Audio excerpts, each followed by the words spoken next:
Halo teman-teman semua, balik lagi bersama aku Agus Arta. Dan di video kali ini aku bersama Bisa CPNS mau bahas soal lagi nih sama kalian. Dan di video kali ini aku mau bahas soal TWK untuk persiapan CPNS tahun 2024 nanti.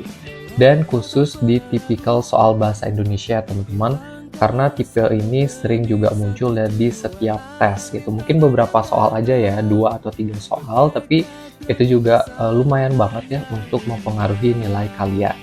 Oke, tanpa berbasa-basi lagi, di sini aku langsung aja masuk ke soal yang pertama. Identifikasi kalimat utama dalam paragraf berikut. Terus yang jadi pertanyaan adalah kalimat utama dalam paragraf di atas. Oke teman-teman, kalau kita ya dalam bahasa Indonesia itu nggak usah baca soalnya dulu panjang-panjang gitu ya, karena kita harus fokus dulu nih, apa yang menjadi pertanyaan, barulah kita bisa baca narasinya gitu teman-teman, supaya nggak terlalu banyak ngabisin waktu saat menjawabnya. Nah kalau kita udah ingat ya, apa yang jadi pertanyaan, barulah kita bisa baca narasinya pelan-pelan gitu teman-teman, supaya kita nggak ngulang-ngulang lagi baca narasinya. Karena itu nanti akan menghabiskan waktu yang cukup lama. Oke, kita coba baca dulu narasinya ya teman-teman. Fenomena urbanisasi telah menjadi tren global yang tak terhindarkan di era modern. Perpindahan massal penduduk dari desa ke kota ini didorong oleh beberapa faktor, seperti kesempatan kerja yang lebih baik, akses pendidikan yang lebih luas, dan fasilitas kesehatan yang lebih maju di perkotaan. Namun, urbanisasi yang terjadi tidak terkendali juga membawa masalah serius, termasuk kepadatan penduduk yang berlebihan, meningkatnya kesenjangan sosial, dan tekanan pada infrastruktur kota. Oleh karena itu, diperlukan perencanaan kota yang komprehensif dan bijaksana yang tepat untuk mengelola dampak urbanisasi secara efektif. Nah, sesuai pada pertanyaannya, kan yang ditanya itu kalimat utama. Nah, kalimat utama itu adalah kalimat yang bisa merangkum ya semua isi dari narasi itu, teman-teman. Jadi, kalimat utama itu nggak hanya bahas 1 atau 2 topik aja, melainkan seluruh topik yang ada pada narasi itu. Nah, kalau kita lihat kan di narasi itu yang menjadi pembahasan kan ada faktor nih, terjadinya urbanisasi. Terus juga ada masalah atau dampak ya yang terjadi ketika adanya urbanisasi itu. Terus dijelaskan juga nih solusi ya untuk mengatasi masalah dari urbanisasi. Nah, ada 3 permasalahan ya. Coba kita lihat opsinya. Yang A, fenomena urbanisasi telah menjadi tren global yang tak terhindarkan di era modern. Oke, coba kita simak dulu opsi yang B. Perpindahan massal penduduk dari desa ke kota ini didorong oleh berbagai faktor. Nah, opsi B ini kita bisa langsung eliminasi aja teman-teman ya. Seperti yang aku bilang tadi, yang dibahas kan nggak hanya faktor aja gitu, tapi ada komponen lainnya juga. Gitu. C. Urbanisasi yang tidak terkendali juga membawa masalah serius. Nah, opsi C ini juga kita bisa eliminasi teman-teman ya. Karena yang tadi sudah aku sampaikan juga, nggak hanya masalah aja yang dibahas pada narasi. D. Diperlukan perencanaan kota yang komprehensif dan kebijakan yang tepat. Nah, opsi D ini menurut aku juga bukan ya kalimat utama, karena opsi D ini kan lebih ke solusi yang tadi ya disampaikan gitu. Lalu opsi yang E, urbanisasi menyebabkan kepadatan penduduk yang berlebihan di perkotaan. Nah, opsi E ini juga bukan ya, karena hanya membahas 1 topik aja di opsi E ini, sedangkan tadi kan ada banyak topik. Jadi, teman-teman di sini yang merupakan kalimat utama adalah opsi yang A ya. Fenomena urbanisasi telah menjadi tren global yang tak terhindarkan di era modern. Nah, ini biasanya juga ya, kalau kalimat utama ada di awal kalimat. Mayoritas ya teman-teman, tapi aku nggak bilang semua kalimat utama itu ada di awal. Tapi di akhir pun bisa, dan bahkan di pertengahan kalimat itu juga bisa menjadi kalimat utama.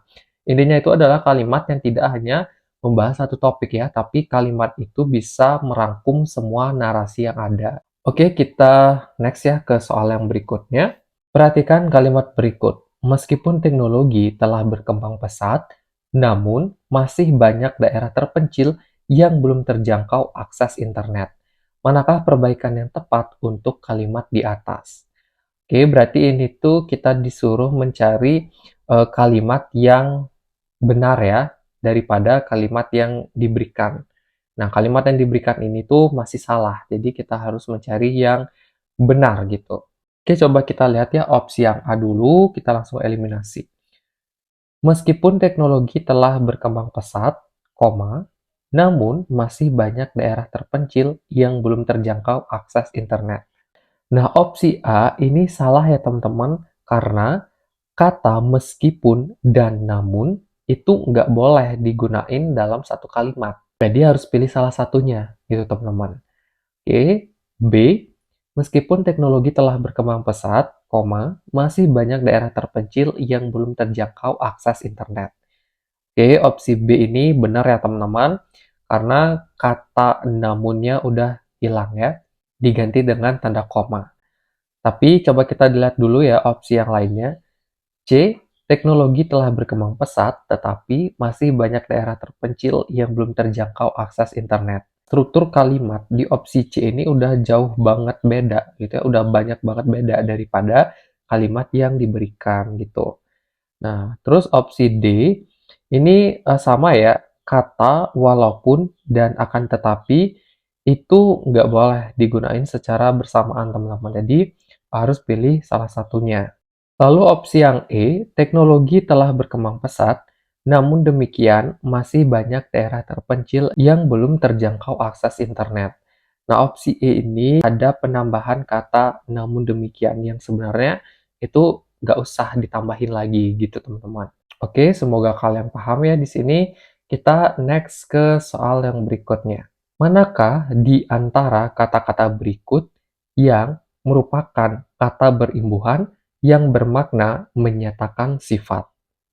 Oke, jadi kita tuh harus cari kalimat yang berimbuhan dan dia itu menyatakan sifat. A. Kemanusiaan, B. Perkembangan, C. Terbang, D. Persahabatan, E. Pemandangan. Nah, sebelum aku masuk ke pembahasannya, di sini aku bakal kasih tahu teman-teman dulu jawaban yang tepat itu apa, barulah kita nanti masuk ke pembahasannya.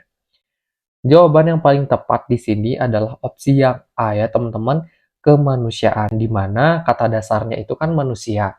Nah, ditambahin nih awalan dan akhiran. Awalan ke, terus akhiran an. Yang dimana kata kemanusiaan ini tuh artinya sifat-sifat manusia itu ya, ataupun hal yang berhubungan dengan manusia. Nah, kalau opsi B, perkembangan itu artinya proses, teman-teman ya, bukan kata sifat.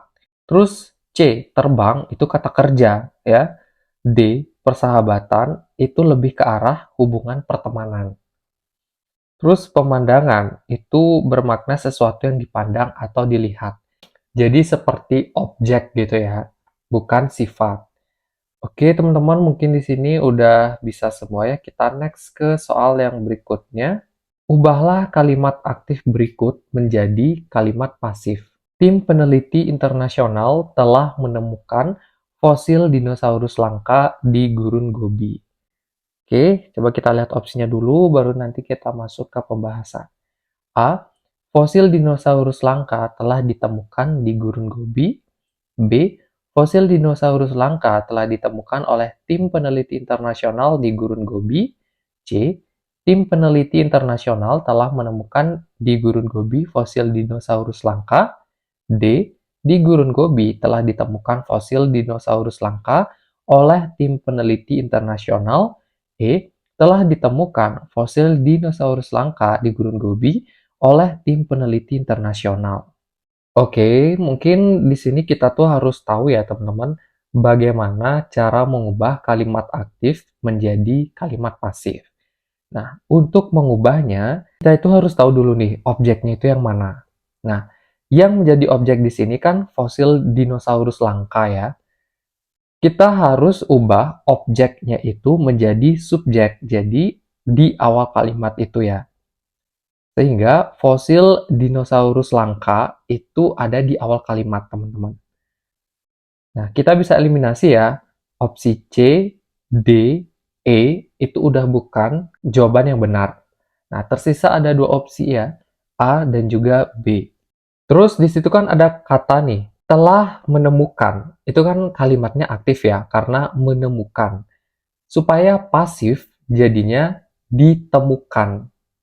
Oke? Nah, ini sama-sama ya teman-teman, opsi A dan B itu masih sama. Terus di opsi yang A, tim peneliti internasional itu kan dihapus ya, sedangkan yang diminta adalah mengubah kalimat aktif menjadi pasif, tidak diminta untuk mengubah komponennya. Nah, opsi yang A ini udah salah ya teman-teman, sehingga opsi B ini adalah jawaban yang paling tepat.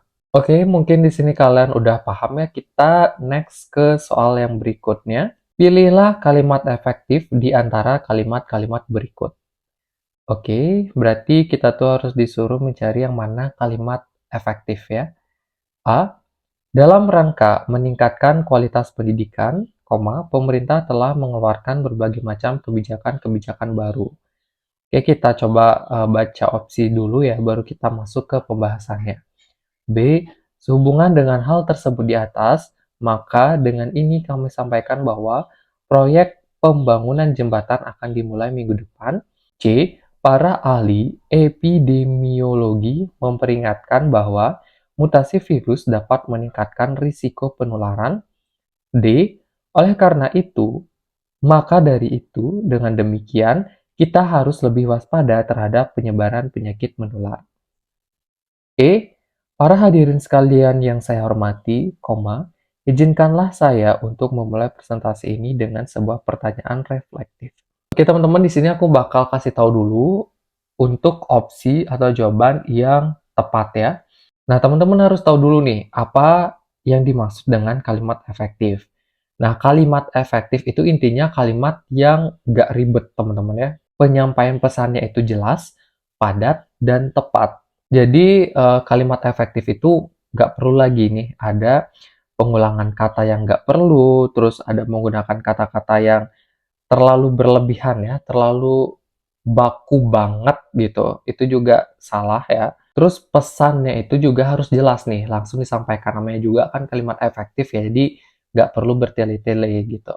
Dan biasanya kalimat efektif itu strukturnya harus betul juga ya teman-teman. Jadi semacam penggunaan tanda baca itu juga harus tepat atau sesuai. Oke, coba kita lihat opsi yang A.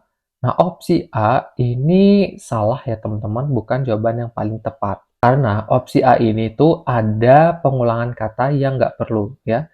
Nah, contohnya ini berbagai macam kebijakan-kebijakan baru. Nah, berbagai macam itu kan udah jamak ya sifatnya. Nggak usah lagi ada kebijakan-kebijakan. Itu kan jamak juga maksudnya gitu. Nah, kalau opsi yang B ini terlalu banyak penggunaan kata-kata ya. Jadi ada kata yang seharusnya nggak usah dipakai, malah dipakai gitu. Kesannya terlalu banyak banget penggunaan kata. Misalkan nih, sehubungan dengan hal tersebut di atas, maka dengan ini kami sampaikan. Itu bisa dihapus ya kata makanya, karena udah ada sehubungan dengan hal tersebut di atas. Terus kalau opsi yang D, itu ada penggabungan kata penghubung yang tidak tepat ya. Nah, coba kita lihat, oleh karena itu, maka dari itu, dengan demikian, nah itu kan terlalu numpuk juga ya kata-katanya. Jadi itu kurang efektif, teman-teman. Terus kalau opsi yang E, itu kata-katanya terlalu formal dan bertele-tele ya. Sehingga ini nggak masuk nih kriteria pada kalimat efektif. Oke, teman-teman, semoga di sini kalian paham. Kalau misalkan kalian punya opini atau pandangan berbeda terhadap apa yang aku sampaikan, silahkan teman-teman taruh aja di kolom komentar bawah video ini. Supaya para penonton atau pembaca itu juga mengetahui nih sudut pandang kalian itu seperti apa. Nah, di sini aku juga mau kasih kalian satu soal tambahan. Coba teman-teman bisa jawab ya, dan jangan lupa sertakan alasannya di kolom komentar. Supaya kita tuh semua juga tahu dasar atau alasan kalian menjawab soal itu seperti apa. Oke, mungkin sekian ya untuk pertemuan pembelajaran kita kali ini. Terima kasih dan sampai ketemu di video berikutnya.